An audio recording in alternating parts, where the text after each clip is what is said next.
And this week we'll talk with Carl Wilson and Mike Love of the Beach Boys. When we hear a record, we think, what did the guy use in the echo? And I wonder what kind of guitar that was.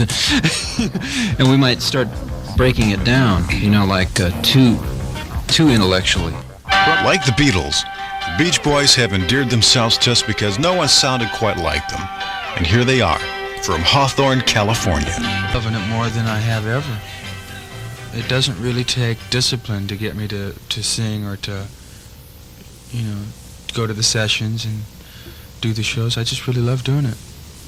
It's just a real joy to do. If you could be on the stage and see all those smiling faces and all that joy present when the Beach Boy thing is taking place, you'd see what I mean. It's really it's a beautiful thing. There are aspects of it that I enjoy more than others. Some I don't enjoy at all, Like, for instance, like strictly waiting around for equipment in the studio that is broken down. That I don't find too thrilling.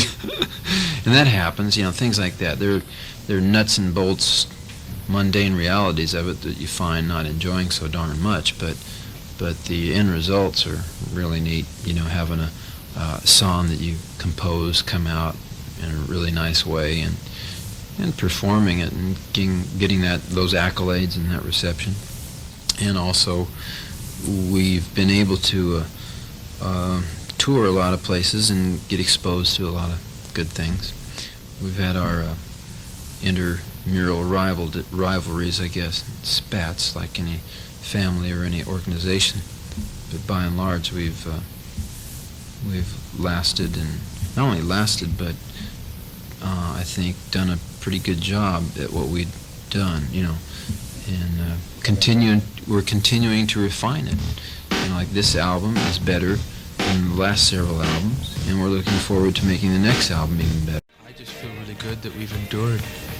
It's a real nice warm feeling for me. I just really love doing this. The worst times we've had have been relating to business, because overhead and just business, period. But the career aspects of it, the singing and the touring and the performing, that kind of stuff, recording, that's been pretty much fun. So,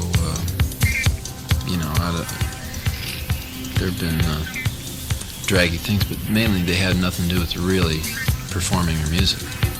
All that part of it's been pretty nifty. 1966 seemed to be a year of change, with the Beach Boys sharing the charts with Question Mark and the Mysterians' 96 Tears, the Monkees, Donovan's Mellow Yellow, Napoleon XIV's Very Crazy, They're Coming to Take Me Away, Ha Ha, and the very strange Freak Out by Zappa. Next, one of the all-time Beach Boy classics from 1966, Good Vibrations on Rama Lama. The career thing, on the one hand, has not hit all of us individually the same. Mm-hmm.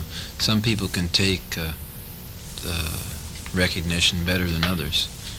Brian was always shy by nature, and I guess the degree of fame and notoriety that he gained early on kind of threw him for a loop. It wasn't the same kind of fame, though, as Robert Redford or Paul Newman, where it's an individual getting all the press and all the recognition. I mean, we could still walk into a supermarket and not be recognized as often as we would be recognized, because we were known as the Beach Boys, and it was a sound. It wasn't like, like People magazine stuff, the front covers of magazines and stuff like that. Like the Beatles were John, Paul, George, and Ringo. But the Beach Boys were, to the music press, there was Brian, Dennis, Carl Wilson, Mike Love, and Al Jardine, but basically the millions of people were just the Beach Boys and a sound and a myth, kind of a whole, some kind of ideology, something that takes place in another world, out there on the beach in California. I'd say that it's important to me to see people really having a good time, and to express love, and to have that joy be present is one of the more beautiful parts of my life. There's an energy focused on the stage, and the trick is to reflect it back. So there's a lot of influences in the world that aren't the greatest, aren't the most positive, whether they be other groups or governments or whatever, you know. But we've always found that our music and the performance of it generates such a positive and happy thing. It's kind of like if responsibility is maybe too heavy a word to use, but it's kind of a very purposeful existence when you think about it. You know, that you can bring happiness to people just by being someplace or something.